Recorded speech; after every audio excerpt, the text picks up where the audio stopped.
Your parents destroyed you before you could even speak, not with their hands, not with weapons, with something far more devastating, their voices, their disappointment, their rage that came out of nowhere and landed on a child who had no armor, no understanding, no escape. You think you remember your childhood. You don't. What you remember are the highlights, the birthdays, the vacations. What you've buried are the moments that carved themselves into your nervous system like scripture. The moments that taught you the most important lesson a child can learn. You are not safe. Right now, as you're watching this, there's a part of you that's still 7 years old, still waiting for someone to explode, still calculating every word before you speak it, still scanning every face for signs of incoming punishment. You think this is normal. You think everyone lives like this. They don't. Most people don't rehearse conversations 12 times before having them. Most people don't feel their stomach drop when someone says, "We need to talk." Most people don't turn a delayed text message into evidence of abandonment, but you do, because you were trained to. Your hypervigilance isn't anxiety. It's a survival system that's still running a program from decades ago. A program that says, predict the attack, prevent the pain, perfect yourself before they can reject you. You became a mind reader, not because you're gifted, but because you had to be. You learned to detect mood shifts in micro-expressions because your safety depended on it. You developed an early warning system for emotional weather because storms in your house came without warning and left devastation. And now you can't turn it off. You walk into a room and immediately catalog who seems upset. You send a text and analyze the response time, the punctuation, the energy behind the words.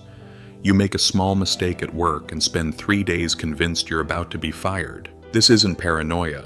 This isn't weakness. This is what happens when a child's nervous system gets wired for war and then has to live in peacetime. The cruelest part? Nobody told you this was happening to you.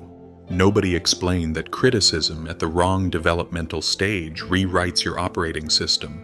Nobody said that shame during childhood becomes the lens through which you see everything as an adult. You just grew up thinking you were broken, thinking you were too sensitive, thinking you were the problem. You weren't the problem. You were the solution to an impossible situation. You adapted. You survived. You became exactly what you needed to become to make it through. But that child who saved your life, they're still in control, and they're terrified of a world that no longer exists. Your mind is a crime scene, and you're both the victim and the detective who keeps returning to examine the evidence. Every thought that crosses your consciousness gets filtered through a system designed by people who hated themselves. Every decision passes through a committee of ghosts who vote based on fear, shame, and ancient rules that were never yours to begin with. You call it intuition. It's not. It's the voice of everyone who ever made you feel small, now living rent-free in your head, whispering their poison into every moment of potential joy. Watch yourself in a mirror. Really watch. See how your shoulders carry the weight of conversations that happened 20 years ago. See how your jaw clenches when you think about speaking your truth. See how your eyes dart away from your own reflection because you can't stand the sight of the person you think you are. That's not you in the mirror. That's a projection, a hologram created by people who needed you to be weak so they could feel strong. People who needed you to be wrong so they could feel right. People who needed you to be broken so they could feel whole. Psychologists call it internalized criticism. Shamans call it soul theft. Both are right. Your thoughts aren't your thoughts. They're hand-me-downs. Inherited trauma wearing your voice like a mask. Your parents' fears speaking through your mouth. Your teacher's limitations masquerading as your own. You think you're being realistic when you expect the worst. You think you're being prepared when you rehearse rejection. You think you're being smart when you anticipate failure. You're being haunted. Every what if that spirals into catastrophe is a ghost from your past, using your imagination against you.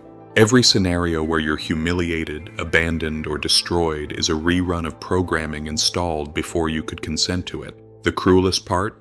You defend these thoughts. You think they're protecting you. You think they're keeping you safe. You've Stockholm syndromed yourself into loving your own mental prison guards. But here's what they never told you. The voice that criticizes you isn't wise. It's wounded. The part of you that expects disaster isn't psychic. It's traumatized. The instinct that says you're not enough isn't truth. It's terrorism. You've been living in a hall of mirrors, but every reflection has been distorted by hands that shaped the glass before you were born. You've never seen yourself clearly. You've only seen their version of you, reflected back 1,000 times until you believed it was real. The mirror lies. It always has. And the person staring back at you, drowning in doubt and dread, isn't who you actually are. It's who they needed you to become. You wake up every morning and immediately start fighting a war that began before you could walk. It's you versus you. The adult you've become versus the child you still are. The person who knows better versus the person who feels everything. The part that wants to live versus the part that just wants to survive. This isn't some gentle internal conflict. This is civil war, brutal, bloody, and it's been raging inside your skull for decades. Your conscious mind says, I'm fine. Your body says, we're dying. Your logic says, this isn't dangerous. Your nervous system says, everything is dangerous. You dress in confidence, but underneath you're naked and shivering. You speak with authority, but your voice shakes with the memory of being silenced. You make decisions with your adult brain, but a terrified child keeps pulling the emergency brake. Every day you perform the exhausting theater of being okay, while your internal landscape looks like a battlefield. Thoughts fire like bullets, emotions explode like grenades, and in the center of it all sits that child, hands over their ears, rocking back and forth, begging for the noise to stop. You can't concentrate because there's a war happening in your head. You can't relax because soldiers don't rest during combat. You can't trust your own judgment because half of you is operating from 1987 and the other half is trying to function in 2025. The adult you wants to take risks, speak up, go for what you want. The child you screams, no, they'll hurt us, they'll leave us, we'll die. So you freeze. You retreat. You make yourself smaller, safer, more invisible. You choose the devil you know over the freedom you've never experienced. This is why therapy doesn't work for you. This is why positive thinking feels like lying. This is why self-help books make you feel worse. Because they're trying to fix the adult while the child holds all the power. That child isn't your enemy. They're not the problem. They're a time traveler, stuck in an era where your survival depended on their hypervigilance. They've been standing guard at the gates of your consciousness for decades, fighting monsters that no longer exist. But they don't know the war is over. They don't know you survived. They don't know you're safe now. So they keep fighting, keep scanning, keep preparing for attacks that will never come. The tragedy isn't that you're anxious. The tragedy is that you're fighting yourself instead of recognizing that both parts of you are trying to protect the same person. You are both the prisoner and the guard, the tortured and the torturer, the victim and the perpetrator of your own psychological warfare. The war will only end when you stop choosing sides and start choosing peace. Your wound is your weapon. Your trauma is your treasure. Your breakdown was actually your breakthrough in disguise. Every person who crushed you gave you something they never intended to give you, unbreakable strength. Every betrayal taught you to trust your instincts. Every moment of abandonment showed you that you could survive being alone. Every criticism that cut you open revealed the diamond core they could never touch. You think your pain makes you weak. You're wrong. Your pain makes you dangerous. Dangerous to every system that depends on your compliance. Dangerous to every person who needs you small to feel big. Dangerous to every lie that says suffering is meaningless and trauma is just damage. The same hypervigilance that tortures you also makes you see through people's masks instantly. The same overthinking that exhausts you also processes layers of reality others can't even perceive. The same sensitivity that feels like a curse also connects you to frequencies most humans will never access. You became a psychological Navy SEAL before you learned to ride a bike. While other kids were playing with toys, you were developing supernatural abilities to read energy, predict behavior, and survive emotional warfare. You think everyone has these skills because they were normal in your house. They don't. They're extraordinary. Ancient cultures would have called you a shaman, a wounded healer, someone who had to descend into hell to bring back medicine for the tribe. Modern society calls you damaged because they're terrified of your power. Carl Jung said it best, "The wound is the place where the light enters you." Rumi knew it. The breezes at dawn have secrets to tell you. Indigenous wisdom keepers understood it. Your greatest gift will come from your deepest wound. They weren't being poetic, they were being literal. Your nervous system, forged in fire, can detect threats others miss entirely. Your intuition, sharpened by betrayal, cuts through deception like a sword through silk. Your empathy, born from your own suffering, can heal wounds in others that medicine can't touch. You're not broken. You're forged. Like a blade hammered in flame, folded and refolded until it becomes unbreakable. The heat that nearly destroyed you also created something rare and powerful. But here's the secret they don't want you to know. Your pain was never punishment. It was preparation. Preparation for a mission only you could complete.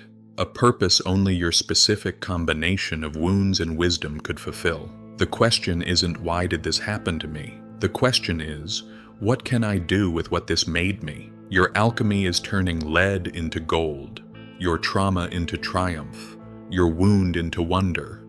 You're not a victim recovering from damage.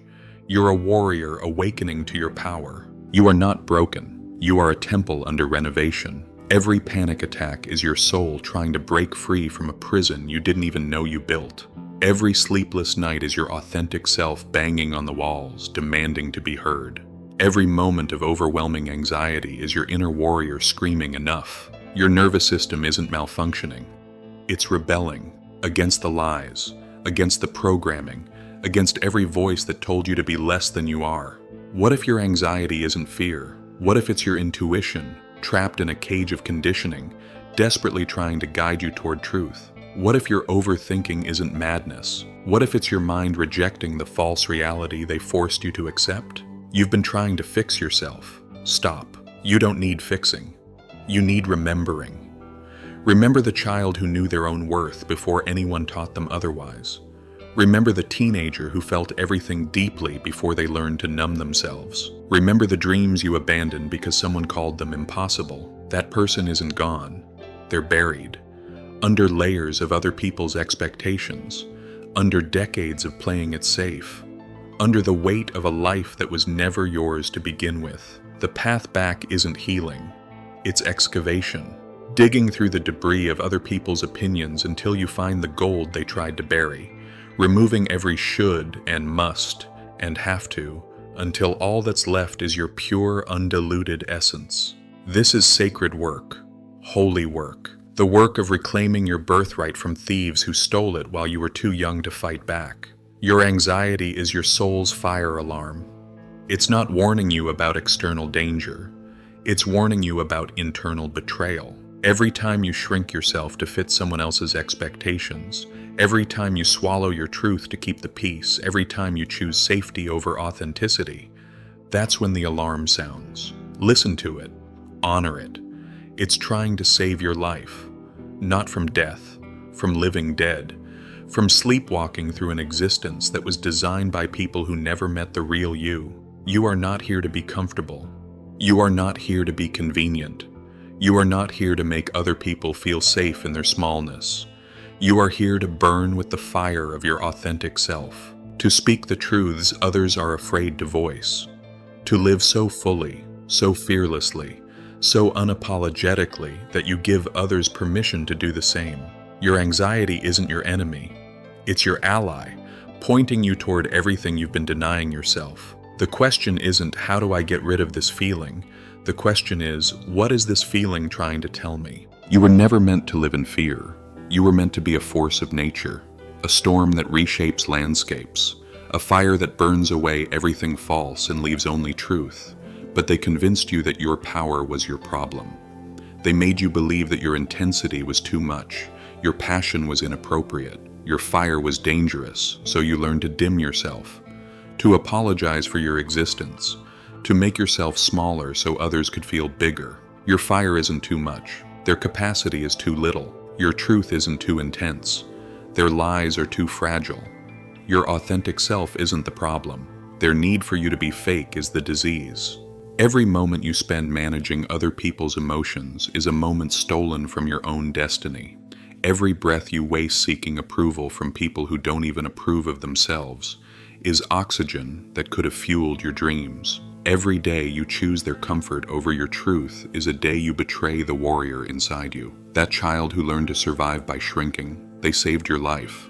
Honor them. Thank them. Then tell them the war is over. You don't need to scan for danger anymore. You are the danger.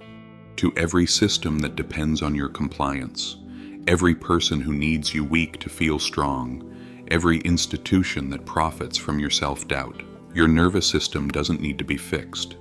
It needs to be redirected. From protecting you against imaginary threats to protecting your authenticity against real ones. From scanning for external danger to detecting internal betrayal. Stop asking, what if they reject me? Start asking, what if I reject what doesn't serve me? Stop wondering, what if I'm not enough? Start declaring, what if I'm exactly what the world needs? Stop fearing, what if I fail? Start embracing, what if I'm not meant to play it safe? You think you're healing from trauma. You're not. You're awakening from a coma, a decades-long sleep where you dreamed you were powerless, broken, and small. But you're awake now, and the world isn't ready for what you're about to become. Tonight, when you're alone with your thoughts, don't fight them. Sit with that child inside you. Look them in the eyes. Tell them they're safe now. Tell them the people who hurt them are gone. Tell them it's time to stop hiding. Then ask yourself this question and let it burn in your chest until it changes everything. If I wasn't afraid, who would I become? You already know the answer. You've always known. The only question left is, what are you going to do about it? The fire was always yours. It's time to let it burn.